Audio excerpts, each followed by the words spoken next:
The embers of war still smoldered upon the world of Graia, rising in slow, twisting spirals into the cold void above. The ruins of shattered manufactorums stretched endlessly across the horizon, their once proud spires now jagged fingers of blackened steel, reaching toward a sky stained with the smoke of a dying world. The scent of ash and machine oil lingered in the air, mingling with the iron tang of old blood and the distant echoes of battle. And yet, amid the ruins, a warrior returned. Captain Titus, once of the Ultramarines, stepped onto the ruined soil of Graia once more. His ceramite boots crushed the bones of the fallen as he moved, the weight of his armor barely slowing his stride. The land had changed since last he had seen it. Where once the clamor of industry had echoed across the endless manufactorums, there was now only silence, a silence too deep, too unnatural, the kind of silence that whispered of things lurking just beyond sight, watching, waiting. He had been gone too long. Taken in chains, his name blackened, his honor stolen from him under whispers of heresy. They had accused him of wielding power not meant for a space marine, of resisting forces no man should resist, of standing too close to the abyss and not flinching. But they did not understand.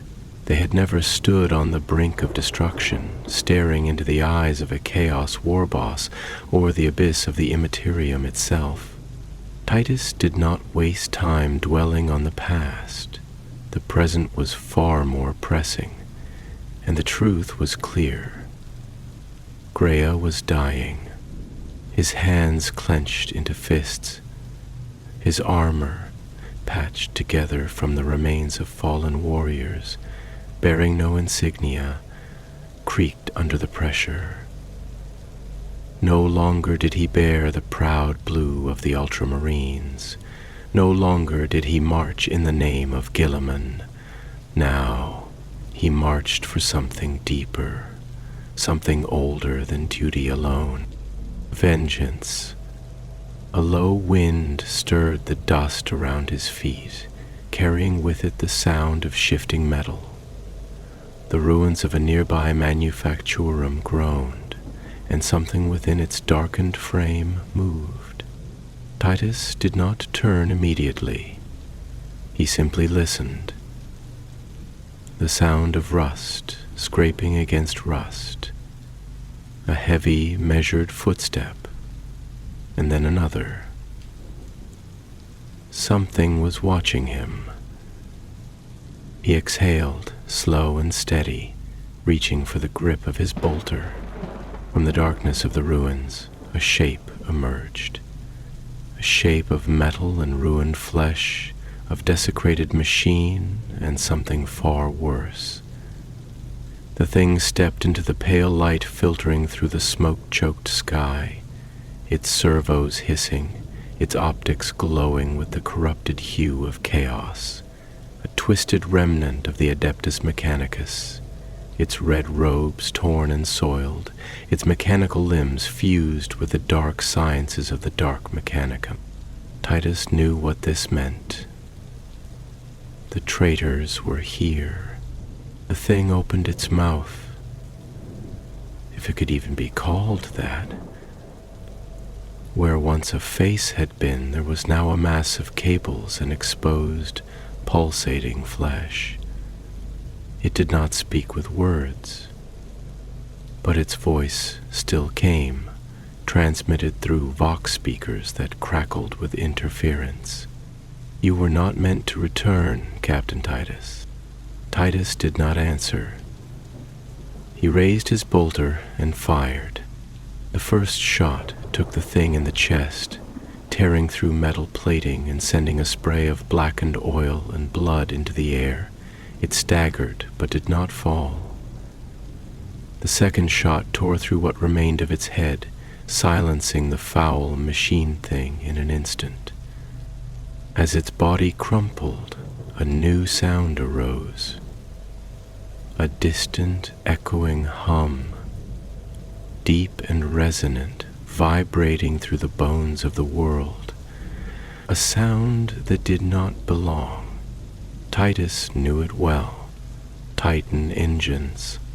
Somewhere beyond the ruins, something vast was stirring, a war machine beyond comprehension, an instrument of destruction that should have never fallen into the hands of traitors. If the Dark Mechanicum had claimed a Titan, an imperial god machine, then the world of Graia was lost, unless he stopped them. Titus turned from the corpse at his feet, his mind sharpening to a singular purpose. His path was clear. He had no brothers at his side, no orders from high command. But that did not matter. The Emperor's light had not abandoned him. No matter what the Inquisition believed, he would hunt these traitors. He would find the Titan before it could be awakened fully. And he would see to it that whatever foul purpose the Dark Mechanicum had planned, it would never come to pass. The wind howled through the ruins as Titus moved forward, his silhouette cutting through the smoke like a blade. The war for Graia had begun again, and this time there would be no retreat. The wind carried the whispers of the dead. It wove between the ruined manufactorums like a mournful hymn, brushing against shattered ferrocrete and twisted adamantium beams, stirring the ashes of a war long past. It howled through the remnants of shattered spires, their iron skeletons clawing skyward in mute agony. Their once proud banners now nothing but tattered ghosts fluttering in the poisoned breeze. The sky above was an ever-churning vault of gray, thick with the smoke of industry and ruin, choked by the remnants of destruction that never truly ceased. Somewhere beyond the mountains of scrap and the gaping maws of broken forges, the low hum of something vast and slumbering trembled through the bones of the world. The sound was like the heartbeat of an unholy god, a thing waiting, dreaming in rust and shadow. Titus did not need to see it yet to know what it was. He could feel it in the weight of the air, in the unnatural stillness between the gusts of wind. The Titan was here, waiting, its vast presence hidden in the ruins of Graia like a predator in ambush. A war machine of the Omnissiah, a colossus forged in the heart of Mars itself, now perverted, now enslaved to the ruinous will of the Dark Mechanicum. A thing that should not be, and yet was. He exhaled slowly, his breath coming out as a thin mist in the chill air. The silence pressed in against him, wrapping around him like a living thing, dense and cloying. It was not the natural silence of abandonment, nor the quiet of an empty battlefield. It was a silence that watched, a silence that listened. Titus turned his gaze to the ruins around him, his every movement slow, deliberate. The ruins of Graia were a monument to the tenacity of mankind, but also to its fragility. What had once been the beating heart of the Imperium's war machine now lay in ruin, its arteries severed, its iron bones shattered.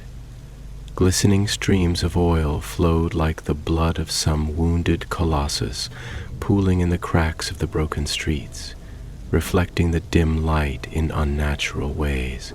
Overhead, the skeletal remains of loading cranes loomed like the broken fingers of some vast corpse, their rusted joints groaning in protest as the wind stirred them to motion. The air smelled of old war, burnt promethium, decayed metal, and the acrid sting of ozone, the scent of things that had once lived but had long since been consumed. The Imperium does not die so easily, Titus thought.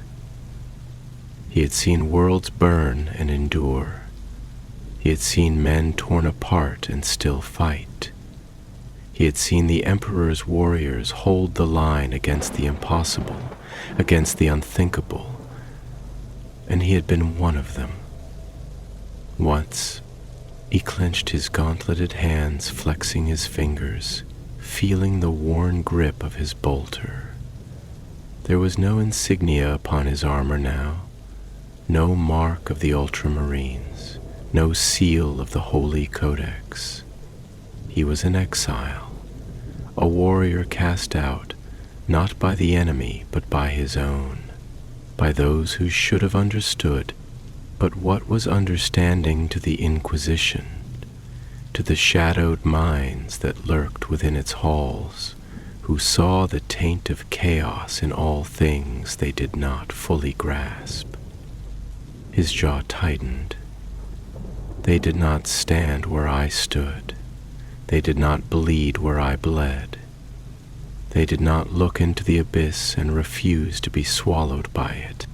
A sound broke the silence, a soft clicking. Titus did not turn immediately. Instead, he listened.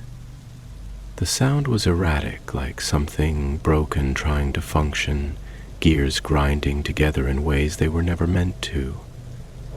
It was distant, coming from the ruins to his left, moving through the wreckage like a scavenger.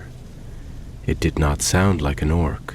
It was too measured, too methodical, too wrong. The clicking came again, closer now. A faint scrape of metal against stone, the slow, deliberate shifting of something that should not move on its own. And then, a voice that was not a voice. Flesh-bound, machine-bound, you are neither. You are outside the pattern. The words crackled through a broken Vox emitter, distorted, half-static, barely more than a whisper. They came from everywhere and nowhere, bouncing off the ruined metal walls, echoing through the vast, hollow husks of the manufactorums. Titus turned, and in the shifting gloom it emerged. It was hunched, its form a grotesque mockery of the Adeptus Mechanicus, a fusion of desecrated machine and ruined flesh. Its once red robes were blackened and torn, trailing along the ground like a shroud, stitched together with crude iron staples. Its limbs were elongated, segmented like the legs of a spider, each joint reinforced with twisted hydraulics, every movement accompanied by a sickening click-clack as metal ground against metal. Its head, if it could even be called that, was a nest of cables and pulsing flesh, fused with optics that glowed with the ruinous hue of chaos. Titus met its gaze and did not look away. The thing shifted, cocking its head at an unnatural angle. Its optics flickered as if adjusting focus. You were removed, expunged. The pattern does not recognize you. You are anomaly. Titus held his silence. He had nothing to say to such a thing. The creature leaned forward, its servos whining as it studied him, something like curiosity flickering in its corrupted augmetics. You have no purpose, no command, no designation, no brotherhood. The Omnissiah has abandoned you. The throne has forsaken you. You are unbound. It took another step, its mechanical limbs clicking against the ferrocrete. You are like us. The rage was sudden, a white-hot fury that surged through him like a power field, charging to full strength. His grip tightened on his bolter, the worn leather of the grip creaking beneath his gauntlets. He took a step forward, and another, and another. The thing hesitated. "You misunderstand." Titus raised his bolter, and the moment stretched, slowed, crystallized into a single heartbeat. He exhaled, slow and steady, and pulled the trigger. The first shot took the thing in the chest, tearing through its augmetics in a shower of blackened oil and shredded flesh. It reeled, its vox speaker crackling, its limbs spasming in protest. The second shot took its head, obliterating the mass of cables and metal with a dull whomp. The body twitched once and then collapsed into a heap of scrap and ruined flesh. For a moment, there was only silence. Then, from deep within the ruins, from the shadows beyond sight, the echoes of something vast, something waiting, stirred once more. The Titan was waking. Titus turned, the sound of its heartbeat rumbling through the very bones of the world. The war for Graia had begun again, and this time there would be no mercy.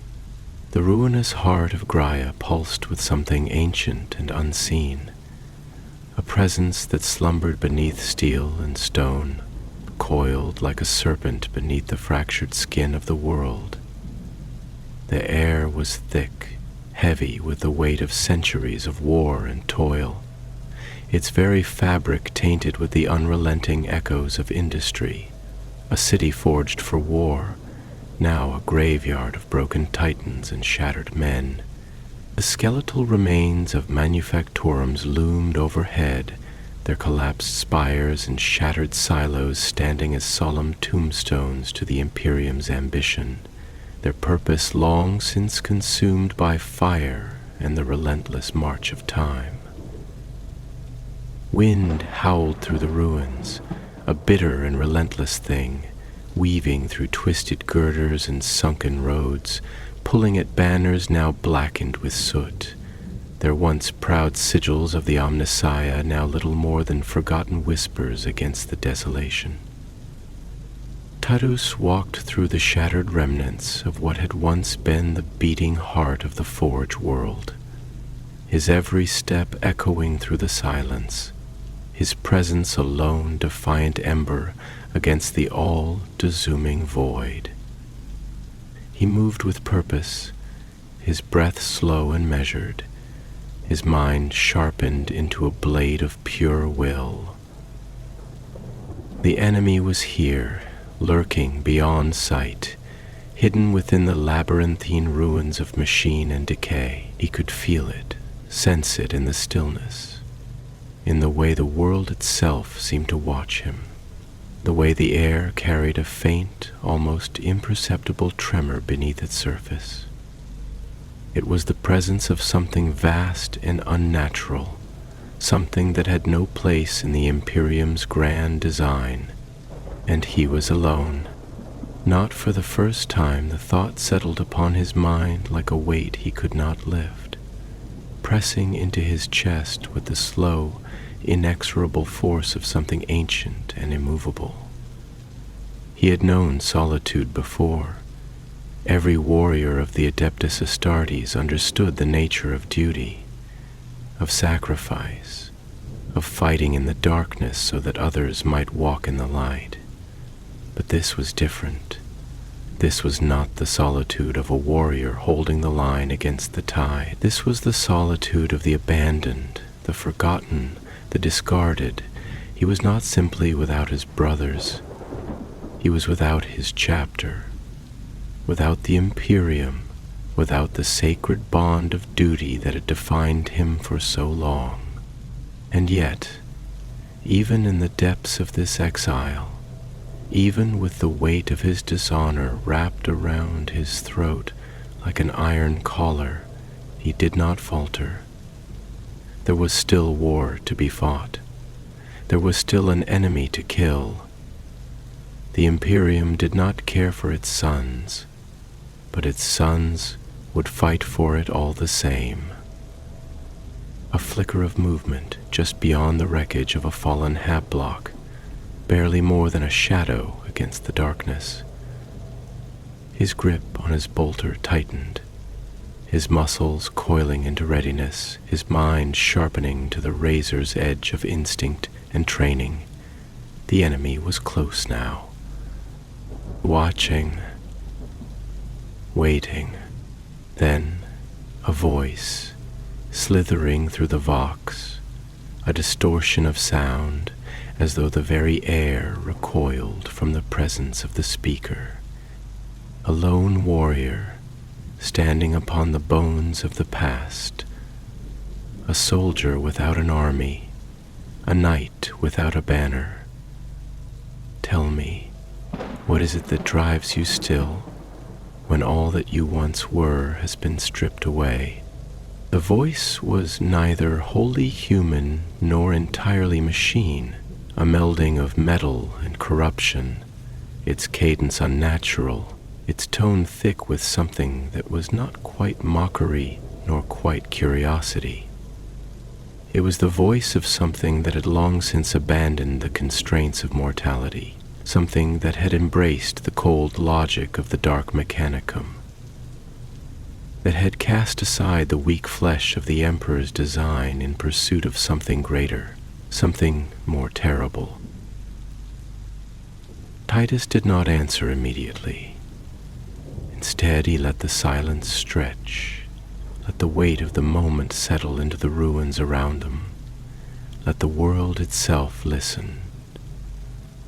When he spoke, his voice was steady, his tone measured, each word carrying with it the weight of something deeper than mere defiance. "I fight," he said, his voice unwavering, "because I am a son of the Imperium. Because it does not matter if my name has been forgotten, if my oaths have been cast into doubt, if my past has been stolen from me. I fight because I choose to fight. I kill because the enemy still draws breath." A moment of silence, then a soft, distorted chuckle, a sound like grinding gears and static, humor without warmth. Such primitive resolve, such simple purpose. And yet, even now, you cling to it as though it were armor, as though it could shield you from the truth. Titus took a slow step forward, his gaze fixed upon the shadows beyond the wreckage, his every movement deliberate, controlled. And what truth would that be? A hum of static, a distortion of sound, as if the voice was shifting, as if it were thinking, considering. Then the answer, slow and deliberate, each syllable a whisper of rust and oil. That you are already dead, that you are nothing more than a relic, a shattered remnant of a dying order, fighting a war that has already been lost. The Imperium is not eternal, no matter how loudly its priests scream to the heavens. It is crumbling, rotting from within. The machine god does not listen. The Emperor does not see. And you are an echo of a time that no longer exists, a warrior standing in the ruins of an empire that has already begun to fall. Titus exhaled, slow and measured, his grip tightening on his weapon, his mind sharpening against the weight of the words. "I have heard the whispers of chaos before. I have seen its lies wear the faces of gods and men alike. You are no different. You believe yourselves above the Imperium, above its failures, above its limitations. But you are nothing more than parasites, feeding upon the bones of something greater than yourselves. You exist only because it allows you to, and when it is finished with you, when your usefulness has faded, you will be cast aside like the refuse you are. Silence. A long, stretching silence, thick and heavy, the kind of silence that settles between predators just before the first strike. Then the voice again, but different now, colder, sharper, laced with something deeper than malice, something like understanding. Then come, warrior. Come and see what lies beyond the veil of your dying empire. Come and stand before the Titan that will shatter the Imperium you still pretend to serve. Come and witness the end of all that you have fought for. Titus did not hesitate. He took another step forward, then another, the ruins shifting around him like a world holding its breath, waiting for the storm to break. The enemy had revealed itself. The war had begun anew, and he would meet it as he had always done, with steel, with fire, with wrath. Graia was a tomb now, its bones broken, its blood reduced to nothing but rivers of rust and oil that coursed sluggishly through the ruined arteries of its once mighty manufactorums. The vast steel plains, once filled with the relentless churn of war production, were now silent save for the sigh of wind through the skeletal remains of its forges. Towers that had once vomited fire and smoke into the heavens stood as charred ruins, their metal frames twisted by war, their spires crumbling like the fingers of forgotten gods. Every surface was coated in the residue of battles past. Ash, dried blood, the scattered remnants of war machines reduced to scrap, their great engines long since cooled, their titanic forms swallowed by the relentless entropy that claimed all things in the end. There was a kind of solemnity to it, a quiet, haunting dignity in the decay, as though the world itself had resigned itself to its fate. Its once glorious purpose now nothing but a fading echo in the vast, cold void. Titus moved through this graveyard of steel and fire, his every step a heavy proclamation upon the bones of the past. The weight of his armor, the familiar bulk of the ceramite plates, felt heavier than it ever had before. Not because of fatigue, not because of age, but because of something deeper, something unspoken. There was a time when he would have walked these halls with his brothers, when the march of the Adeptus Astartes upon Graia had been a sound of purpose, of duty, of the unbreakable resolve of the Imperium made manifest. But now he walked alone, and the silence that greeted him was not the solemn quiet of the battlefield before the charge. It was the silence of abandonment, of a world left behind, a world that had fought and bled for the Imperium only to be forgotten in the end. His thoughts churned like a forge engine burning low, turning over questions he knew would never have answers. Was this all that awaited those who fought for the Emperor? Was this the fate of all who bled and died in the name of an Imperium that would never thank them? The thought was a bitter one, but he did not turn from it. He embraced it, held it close, let it settle within him like a cold ember, a thing that no longer burned with fire, but with something deeper, something that could not be extinguished. It was not hope. Hope was the delusion of those who still believed in salvation. No, what he carried now was something else, something more dangerous. It was certainty. He had been accused of heresy, accused of wielding power that no Astarte should command. The Inquisition had come for him, had stripped him of his rank, had taken him from his brothers, had cast him into the shadows to be forgotten. But they had not understood. They had not been there. They had not fought where he had fought, had not seen what he had seen. He had stood against the abyss, and he had refused to fall. He had faced the raw, unrelenting tide of chaos, and had not flinched. And for that, they had feared him. He did not fear himself. The sound of shifting metal broke the silence, a distant groan of something vast moving in the ruins, a sound that did not belong to the wind. It was not the natural settling of debris, nor the slow collapse of an abandoned world. It was something alive, something stirring, something waking. Titus stopped, his hand tightening around the grip of his bolter, his body still as he listened, the silence around him stretching taut like the moments before the killing blow was struck. And then the voice returned, slithering through the vox, its tone patient, almost amused.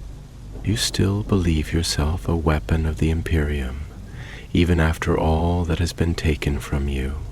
You still march forward, still seek to bring war to the enemy, though you stand alone, unheralded, forgotten. Tell me, Captain, does it not weigh upon you, the knowledge that your name no longer carries meaning, that your deeds will never be written in the annals of history? Titus did not answer immediately. He let the words settle, let the silence stretch between them, let the presence beyond the wreckage feel the weight of his resolve before he spoke. I do not fight for remembrance, he said at last, his voice steady, his tone carved from iron. I do not fight so that my name may be spoken long after I am gone. I fight because the enemy is still here, because the Imperium endures, even if it does not remember me, because there is war yet to be won, and I have not yet drawn my last breath. A low chuckle crackled through the vox, a sound like grinding gears and whispering static, like a machine laughing in the darkness. Such conviction, the voice mused, almost admiring.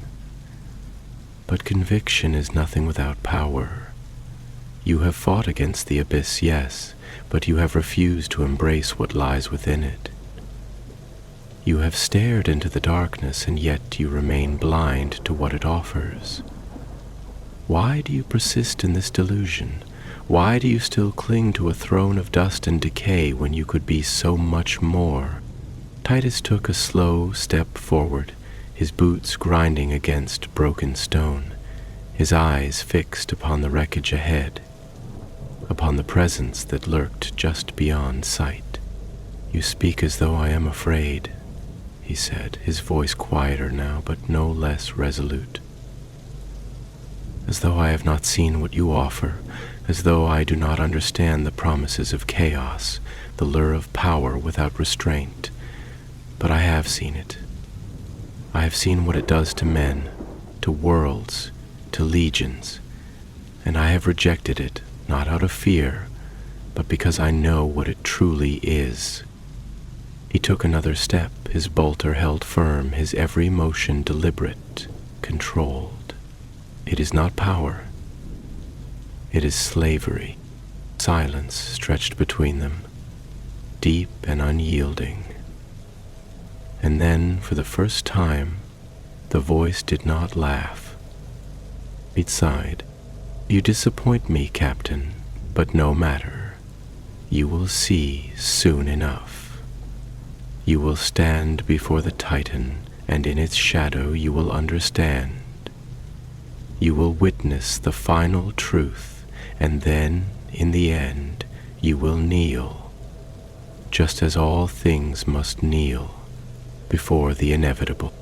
And then the connection cut, the vox falling silent, the presence withdrawing, leaving only the wind, only the ruins, only the distant tremor of something vast and unseen waiting beyond the steel horizon.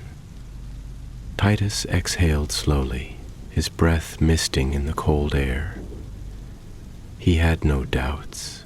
He had no fears. There was only war. There was only duty. And he would meet the Titan, and he would end this. The ruins of Graia stretched before him, a world of fractured metal and bone, of machinery long since abandoned by those who had built it, now left to rot in the grasping fingers of entropy. The remnants of war were carved into every surface, the scars of past battles etched into the ferrocrete foundations of manufactorums that had once stood as monuments to the Imperium's relentless industry. Now little more than gutted shells, their walls blackened by fire, their bones twisted into grotesque shapes by the weapons of gods and monsters alike. Overhead, the sky remained the same oppressive shade of storm gray it had been since his arrival, thick with the acrid breath of a world that had never known peace, the air heavy with the scent of burned oil, ozone, and the distant, lingering traces of blood. The wind, ever restless, whistled through shattered spires and broken machinery, dragging with it the whispered ghosts of those who had perished here, their voices little more than echoes in the cold vastness of the dead city. Titus moved forward with slow, deliberate purpose, his steps heavy against the fractured stone, each footfall a reminder that he was the only living thing in this forsaken place. The silence pressed in on him like a weight, a thick, oppressive presence that settled into his armor, into his bones, into the very air itself, the absence of sound more terrible than any battlefield din. A city like this, one built for war, for the endless churn of industry, for the great war machines of the Imperium, should never have known silence. It should have roared with the thunder of forges, with the march of Titan legios, with the unceasing clamor of industry that had once supplied the Emperor's armies with the tools of conquest. Now it was a corpse, its heart stilled, its soul long since taken by the cold hands of death. And yet it was not empty. Not truly. The enemy was here, watching. He could feel them in the air, their presence slithering through the ruins like the coiling tendrils of some unseen predator, moving between the shadows, shifting just beyond sight, whispering in voices too low for human ears to hear. There was a wrongness to the silence, an absence that was not natural, a void that seemed to press in from all sides, a sensation that crawled beneath his skin, that curled around his mind like a thing alive. It was the presence of the warp, of something that did not belong in the realm of men, something that twisted the natural order of the universe with its very existence. He had felt it before, in battle, in the moments when the fabric of reality trembled beneath the weight of something vast and malevolent, in the presence of chaos. He did not fear it. Fear was the weapon of the weak, the tool of those who lacked the strength to face the truth of the galaxy. He had stood against the abyss before, had looked into the faces of gods and demons alike, and he had not faltered. He had refused the whispers, had turned away from the promises of power, had held fast to the purity of duty, even as those who should have stood by him had cast him aside. He had been accused, condemned, exiled, But he had not broken, and he would not break now. A voice crackled through the vox once more, distant at first, a low hum of distortion that grew clearer with each passing second, until the words themselves took form, soft and measured, thick with something that could have been amusement or condescension, or perhaps something deeper, something more insidious. You march through the ruins of an empire that no longer remembers you, a soldier without a legion, a warrior without a cause.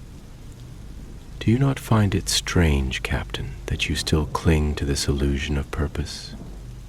That you still walk the path of a broken man, a man whose name has been erased, whose deeds will never be recorded, whose existence will fade into nothing, like all the others who have bled and died for a throne that does not care? Tell me, does the weight of it not exhaust you? Does the silence not press upon you like the hand of inevitability? Titus did not slow his pace. He did not turn his head. He simply walked forward, his grip firm upon his bolter, his expression carved from stone, his voice as steady as the mountains of Macragge. There is no inevitability in war.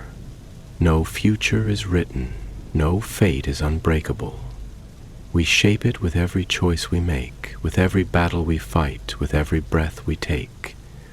The Imperium is more than the sum of its rulers, more than the failings of its leaders, more than the corruption that seeps into its foundations. It is its people, it is its warriors, it is its will to endure. You speak as if I walk in shadow, as if I have been stripped of meaning, but you do not understand, because you cannot understand. I am a space marine. That is my purpose, that is my truth, and I will not yield. The silence that followed was long, stretching between them like the chasm between mortal and God, between belief and damnation. Then the voice returned, slower now, almost. Patient. And yet, you stand alone. Tell me, Captain, if your faith is so absolute, if your path is so clear, why is it that you have no brothers left to walk beside you? Why is it that those who once stood at your side now speak your name in hushed whispers, if they speak it at all? Why is it that your Imperium, this thing you hold so sacred, has turned its back on you? Titus came to a halt. The wind howled through the ruins, curling around him like an unseen specter, stirring the ash at his feet, whispering against the scorched remnants of banners that had once flown with the pride of the Mechanicus, now nothing more than faded threads clinging to shattered poles. He did not answer at first. He simply stood there, the weight of the silence pressing upon him, the weight of the question heavier still. He had asked himself this question before. He had turned it over in his mind in the long hours of captivity, in the moments when he had been forced to kneel before men who had never known war, before the inquisitors who had condemned him not for his failures, but for his victories. And yet, even now, even after all that had been taken from him, all that had been stripped away, the answer remained the same. My faith is in war, he said at last, his voice quiet but unyielding. My faith is in battle. My faith is in the Imperium's ability to endure, even when its rulers betray it, even when its leaders falter, even when its warriors are cast aside. You ask why I stand alone? I do not. I stand with every soldier who has bled for the Imperium and been forgotten. I stand with every world that has burned and been abandoned, I stand with every man who has fought without hope, without reward, without recognition, because that is what we are. That is what it means to be human. That is what it means to serve. I do not fight for remembrance. I fight because there is war yet to be won. And then he took another step forward, and another, until the silence shattered, and the war began again. The ruins of Graia stood like a vast, decayed carcass. Its shattered manufactorums and broken steel towers rising from the earth like the ribs of some ancient beast that had long since breathed its last breath. The world had been reduced to silence, not the peaceful quiet of a world at rest, but the oppressive stillness of a place that had been consumed by war and left with nothing but the echo of its suffering. The streets, once choked with the relentless march of industry, were now nothing more than graveyards of machine and man alike, the remnants of the forge world's past scattered like bones beneath the suffocating sky. Every step Titus took echoed against the metal and stone, reverberating through the hollow spaces between the ruined manufactorums. A lone, steady rhythm in a world that had forgotten movement. There was something else in the air now, something that did not belong, something that whispered through the ruined streets like a shadow that had not yet learned it should be silent. It was not a presence in the way a warrior senses an enemy on the battlefield, nor was it the raw stink of chaos that polluted the air wherever the ruinous powers laid claim to a world. No, this was something deeper, something woven into the very metal and stone of Graia itself, a weight that clung to the ruins like an unseen specter, a voice just beyond the threshold of hearing, whispering in the empty spaces where once there had been life. Titus felt it in his bones, in the slow, creeping tension that curled at the edges of his thoughts, a sense of something vast and unseen stirring beneath the surface of the world, waiting, watching. It was the presence of something that had been forgotten, buried beneath the weight of war and time, but never truly destroyed. It was the heartbeat of something ancient, something colossal, something that had no place among the ruins of mortals, but had come to dwell here nonetheless. And it was waking. He pressed forward, his boots grinding against loose metal shards and shattered stone, his bolter held firm in his grip, his gaze unwavering as he moved through the skeletal remains of the once proud manufactorum district. Towers that had once housed the mighty god machines of the Adeptus Mechanicus now lay broken, their colossal limbs rusting beneath the dead sky, their once sacred forms reduced to wreckage by the war that had torn through Graia like a wildfire. The remains of servitors lay scattered among the rubble, their once human flesh fused with machinery now long dead, their blank, soulless eyes staring into nothingness, as they lay in twisted heaps where they had fallen. The remnants of the dark mechanicum were here as well, their corrupted forms left behind like the discarded shells of insects, their once loyal servitors and adepts twisted into monstrous forms by the foul gifts of the warp. Their machines, once created to serve the Omnissiah, had been perverted, turned into unholy fusions of flesh and metal, their function no longer dictated by the laws of logic and efficiency, but by something darker, something chaotic, something that had no place in the rational order of the Imperium. Some still twitched, their broken limbs spasming as if struggling against the inevitability of their own destruction. their corrupted augmetics whispering fractured, static-laced prayers to gods that did not listen. And yet, even among all this death, all this ruin, there was something deeper, something greater. Titus could hear it now, beneath the silence, beneath the wind, beneath the hushed remnants of battle that still lingered in the air like the last breath of a dying soldier. It was a sound that was not sound, a presence that did not yet have form, but which he knew with certainty was there. It was not a single thing, not a voice or a movement or even a sensation, but rather the culmination of all of these things. An awareness that pressed against the edges of his mind like the weight of an oncoming storm. And then the vox crackled once more. The voice returned, slipping into the silence like a blade through soft flesh.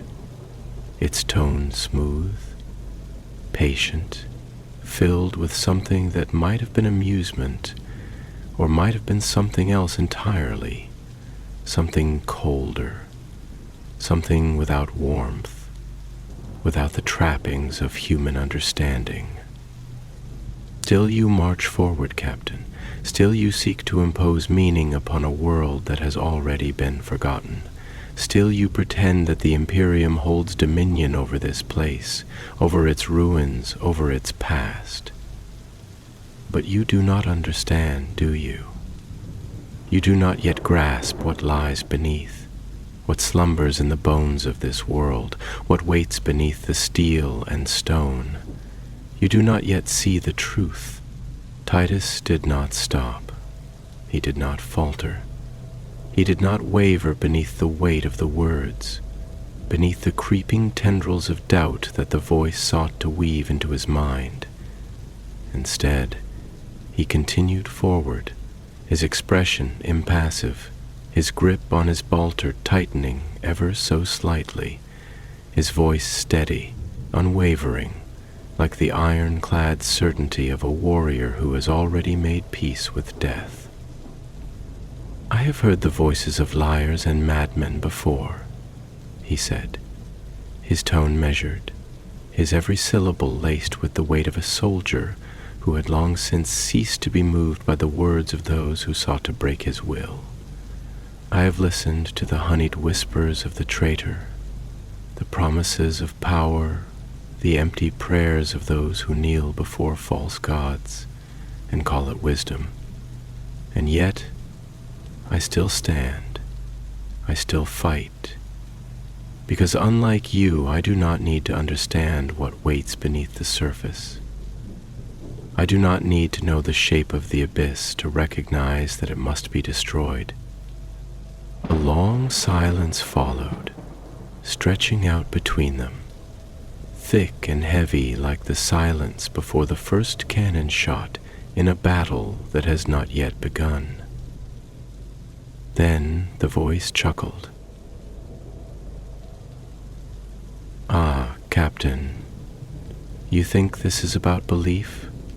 About gods and faith and the war that has played out between them since the dawn of time? No. This is about inevitability. This is about the nature of war itself, the truth of it, the thing that even your Imperium refuses to admit. There is no victory.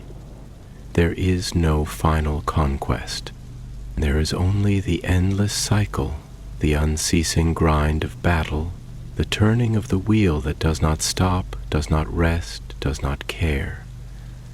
And you, for all your defiance, for all your strength, are nothing more than another cog in that machine, another soldier marching toward the same fate as those who came before you.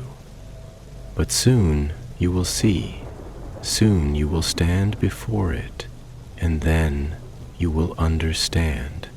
And then the ground beneath Titus shuddered. The air grew heavier, the ruins trembled, and the Titan began to wake.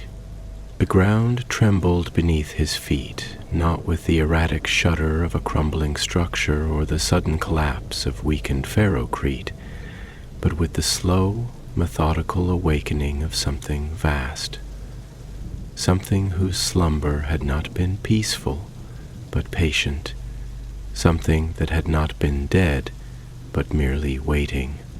It was a sensation unlike the trembling of an orbital bombardment or the thunderous footfalls of a titan in full stride. This was deeper, older, a vibration that did not just shake the earth but seemed to resonate through the very bones of the world itself, reverberating through the ruins like a voice that had no need for words, a whisper felt more than heard, a presence that had no shape but which pressed against the mind like a phantom hand upon the soul. Titus did not stop moving. He advanced through the wreckage of the fallen manufactorum, stepping over the remnants of collapsed machinery, over rusted servitor husks whose augmetics still twitched with the last spasms of corrupted code, past fallen banners of the Adeptus Mechanicus, now frayed and stained with the blackened soot of forgotten battles. The sky overhead remained a sickly, choking gray, thick with the fumes of a world that had burned and had never been given the time to heal. Every breath he took carried the stench of decay and metal, the scent of a world that had been abandoned not only by its masters but by time itself, a place that had long ceased to be a factory of war and had instead become a tomb, a graveyard where the bones of titans and men lay side by side, indistinguishable in death. And yet, even in that silence, the world was alive in ways that could not be seen. The ruins spoke in whispers of shifting debris, of unseen things scuttling in the shadows, of the air itself humming with a static charge that prickled against his exposed skin, a sensation that was neither wholly physical nor entirely imagined. It was the presence of something unnatural, something that had no right to exist within the rational framework of the Imperium, something that had been twisted by forces beyond comprehension. He had felt this presence before, in places where the veil between reality and the immaterium had grown thin, in battles where the air itself had turned against the warriors who breathed it, where the very laws of existence had begun to unravel in the wake of chaos's insidious touch. The vox crackled again, the voice slithering back into his ear, this time slower, more measured, its tone carrying none of the mocking amusement from before. It was different now, softer, almost contemplative, as if the unseen speaker were no longer simply taunting him, but instead trying to understand him, trying to pick apart the mind of the warrior who had continued to march forward, even when reason dictated he should turn back. Do you know what it is you stand against, Captain? Do you truly comprehend what lies ahead of you? What waits beyond the veil of rust and ruin? You call yourself a soldier of the Imperium, a warrior of the Emperor's vision, and yet you walk alone, without banners, without brothers, without orders, driven only by a purpose that exists solely within yourself. Tell me, then, what is it that you fight for? Is it vengeance, redemption, or is it simply defiance for the sake of defiance? The desperate grasp of a man who refuses to accept that the universe no longer has a place for him? Titus did not answer immediately. He let the words settle, let them stretch out into the silence, let them sink into the heavy air of the dead world around him. He could feel the weight of them pressing against his mind, not as an attack, but as an invitation, as if the voice wanted him to consider, to truly reflect, to pull apart the layers of his own convictions and lay them bare for examination. And for a moment, just a moment, he allowed himself to consider, what did he fight for? It would have been easy to say duty, to say faith, to say that he fought because he was a space marine, and a space marine does not need reasons beyond the will of the Emperor. And once that would have been enough. Once he had fought because he had been told to fight, because his chapter had commanded it, because his duty had been clear, because the Imperium had been a machine and he had been one of its many, many weapons. But that was before the Inquisition had come, before they had taken him in chains, before they had questioned, accused, doubted, before they had decided that he had walked too close to the abyss, that he had seen too much, that he had stood where no man was meant to stand and had emerged unbroken, before they had cast him aside. Now he fought because he chose to, because war was all that remained, because when the Imperium had turned away, when his chapter had fallen silent, when the banners had been stripped from his armor, he had still stood. And if no one else would fight for the Imperium, if no one else would protect it from the horrors that lurked in the ruins of its forgotten worlds, then he would. Not because he was ordered to, not because he was expected to, but because it needed to be done. He exhaled slowly, his breath misting in the cold air, and when he finally spoke, his voice was steady, unwavering, a blade honed not by certainty, but by experience. I fight because war does not end simply because we wish it to. I fight because I have seen what happens when we falter, when we hesitate, when we allow doubt to dictate our actions. I fight because the Imperium does not die with its leaders, because its ideals are not bound to the failures of those who claim to rule it. You ask me if I understand what lies ahead. You ask me if I comprehend what I stand against. But the real question, the only question that matters, is whether you understand what it is you are about to face. Silence followed. A long, stretching silence. Not the void of an unanswered question, but the silence of something thinking, something considering, something that had not expected the answer it had been given. And then, slowly, the voice returned. But it was no longer mocking, no longer dismissive. There was something else in it now, something that had not been there before. Respect, then come, warrior, come and see. If you are so certain, if you are so willing, then stand before the Titan. Stand before the God-Maner that has waited in the darkness, that has been remade, reforged, reborn in the fires of something greater than what it once was. Stand before it, and let it judge you. Let it see if your conviction is enough to stand against inevitability. Because make no mistake, Captain, this is not war. This is not battle. This is something more. This is the end of all things. And you have chosen to bear witness.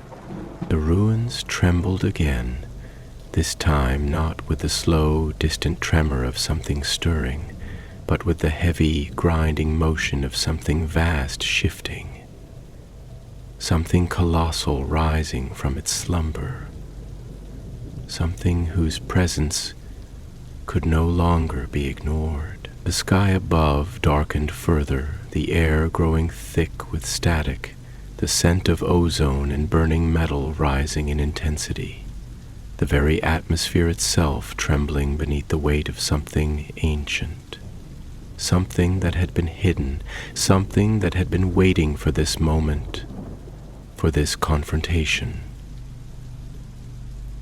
The Titan was no longer sleeping, and neither was the war. The world was trembling. the ancient bones of Graia shifting and groaning beneath the weight of something too vast, too immense for the crumbling manufactorum ruins to contain.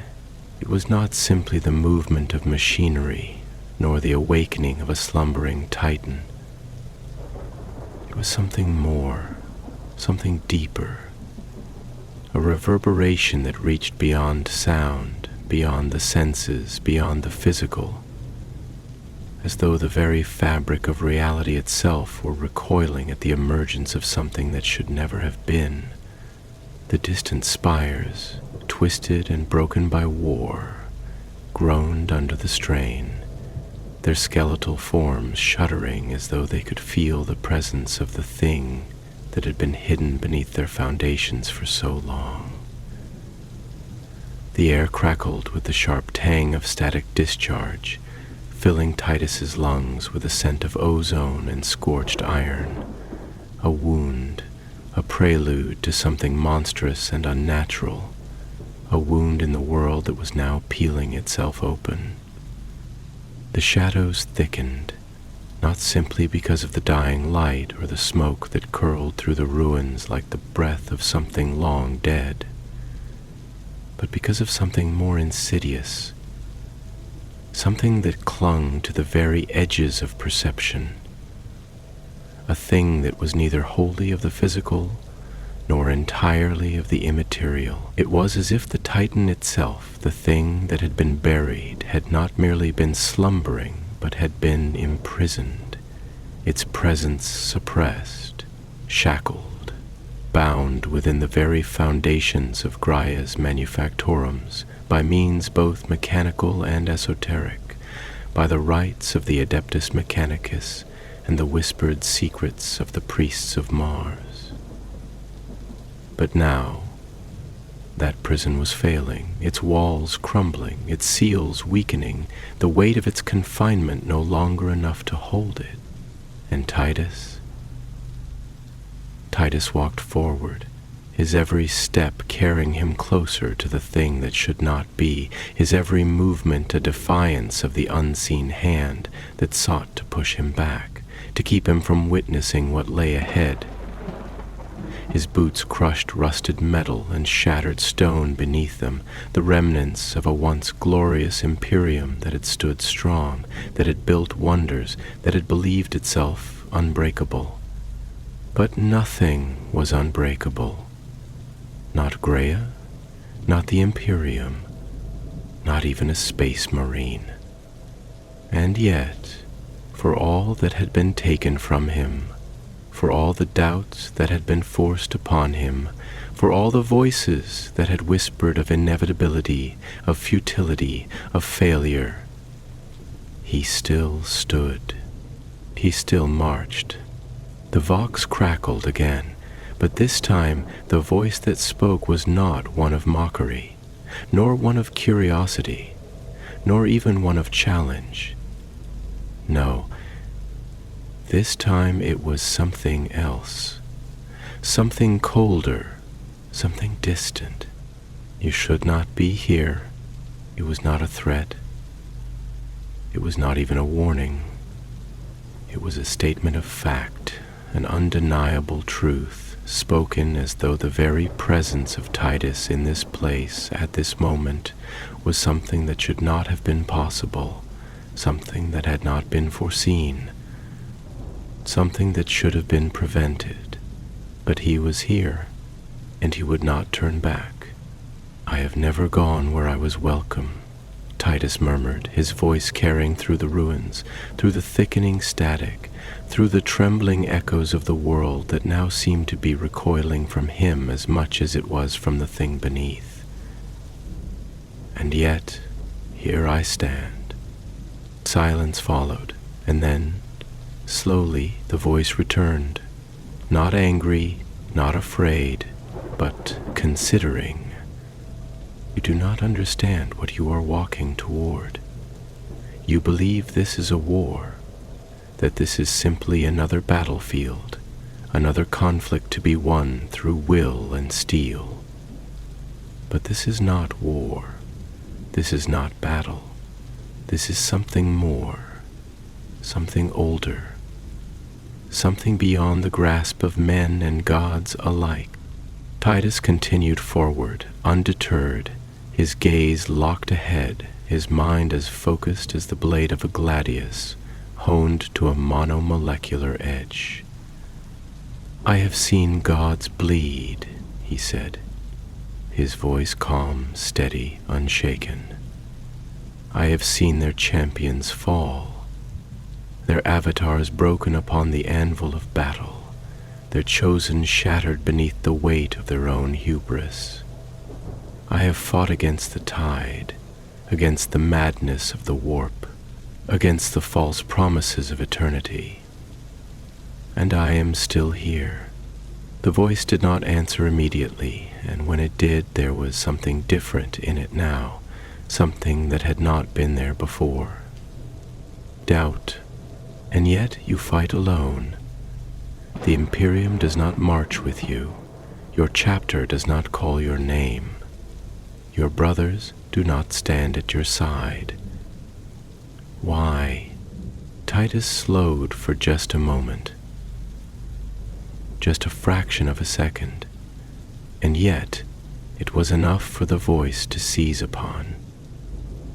"Do you ever wonder, Captain, why you were cast out, why they feared you, why they stripped you of everything you had fought for, of everything you had been? Do you ever question why they did not stand with you, why they let you fall?"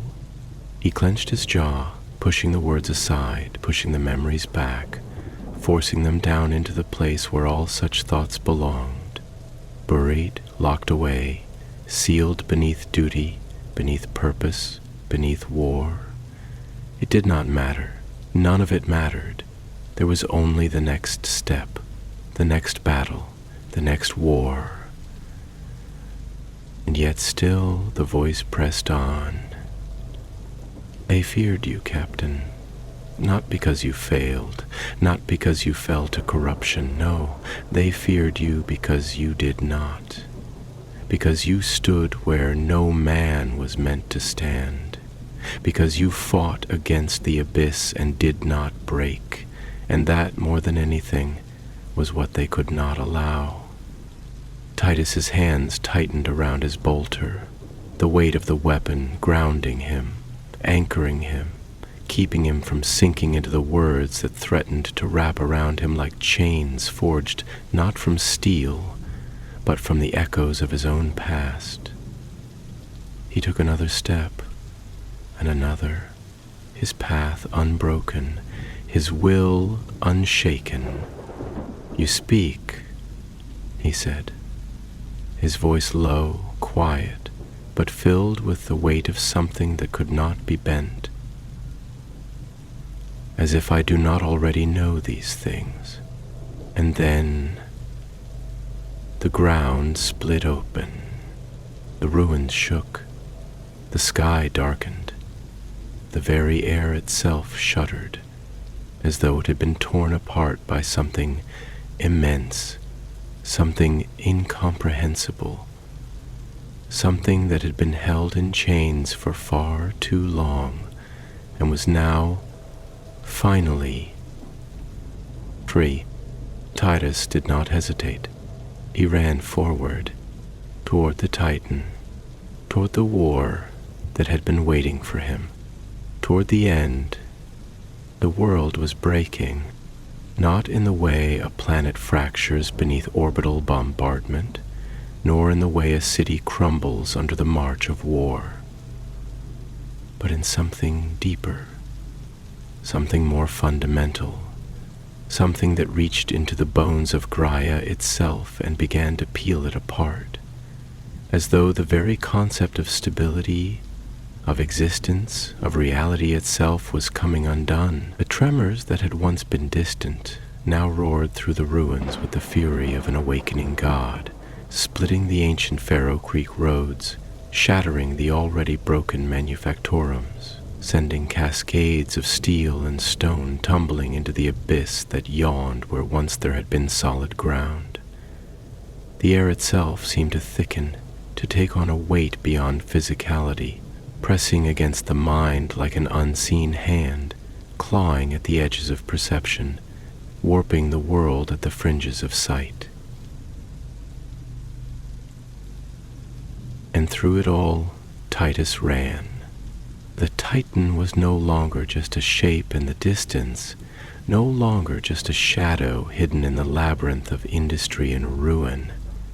It was here now, fully risen, fully awake, towering above the shattered landscape, like an executioner standing over a condemned world, its colossal form half buried in the wreckage of a lost age. Its plating, once a testament to the mastery of the Adeptus Mechanicus, was now defiled, twisted, reforged in the image of something greater, something fouler, something that no longer obeyed the rational laws of steel and circuitry. Great chains of blackened iron coiled around its arms like the bindings of a forgotten titan of myth. And from those chains hung the shattered remnants of its former self. Sigils of the Omnissiah desecrated, the insignia of the Legio Titanicus now nothing more than burned-out scars across its armor. Its once glorious heraldry melted away and replaced with something obscene, something alive. The air around it was wrong, thick with the whispering echoes of voices that did not belong to this world. Voices that slipped into the ears like the hiss of steam escaping from ruptured pipes. Words spoken in a language that had no translation, that had no need for one, because it was not meant to be understood. It was meant to be felt, and Titus felt it. It was not fear. He had stood before the abyss before. He had looked into the unblinking eyes of chaos and had refused its gifts, had rejected its lies, had defied the inevitability it so desperately wanted him to accept. This was not fear. This was war. The vox crackled again, but this time the voice was not distant, not taunting, not speaking from the shadows of ruins or from the unseen corners of the world.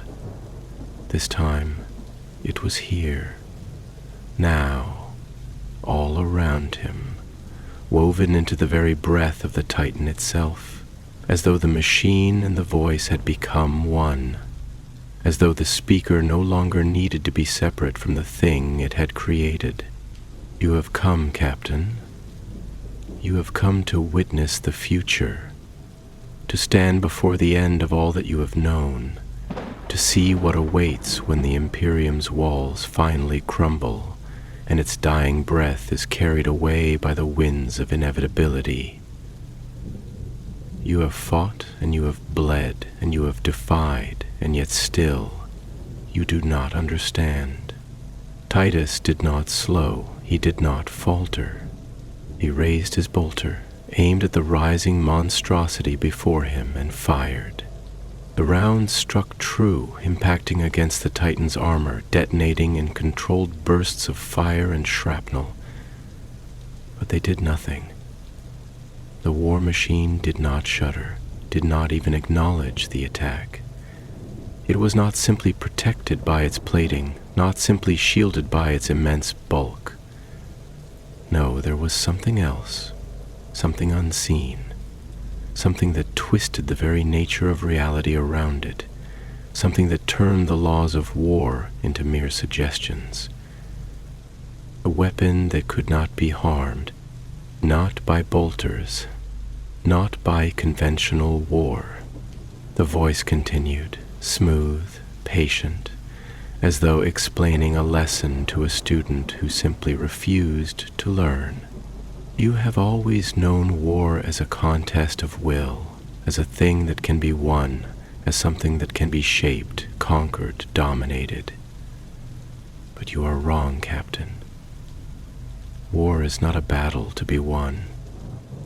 War is the tide, the storm, the inevitable cycle that does not end, does not change, does not care for the warriors who fight in it, and you...